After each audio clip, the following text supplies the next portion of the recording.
And just something tied to an ongoing court case. Why did President Biden suggest that Kyle Rittenhouse, on trial in Kenosha, is a white supremacist?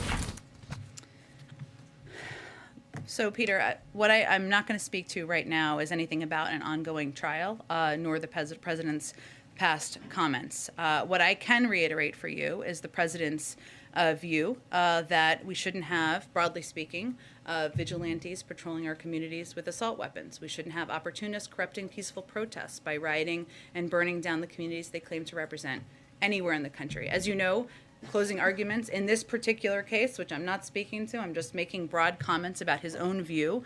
There's an ongoing trial.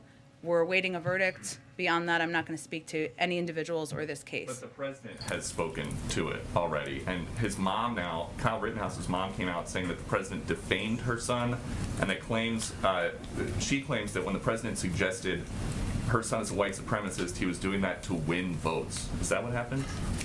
I just have nothing more to speak to an ongoing case where the closing arguments were just made. Go ahead. Riley, on the state of America right now, inflation obviously at a 31-year high right now. Americans are seeing their dollars, their paychecks stretched right now. Why should Americans not be concerned that injecting another $1.75 trillion or more would further raise inflation?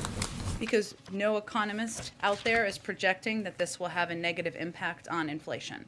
And actually, what it will help do is will help increase economic productivity.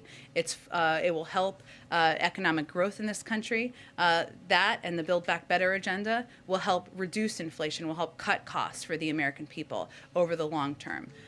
As you acknowledge, that's over the long term. So I guess for those Americans who are really struggling with the bottom line right now, what is the president doing now, like immediately, to try to directly impact the rising costs that Americans are witnessing? Well, the number one thing that the president can do is help get COVID under control.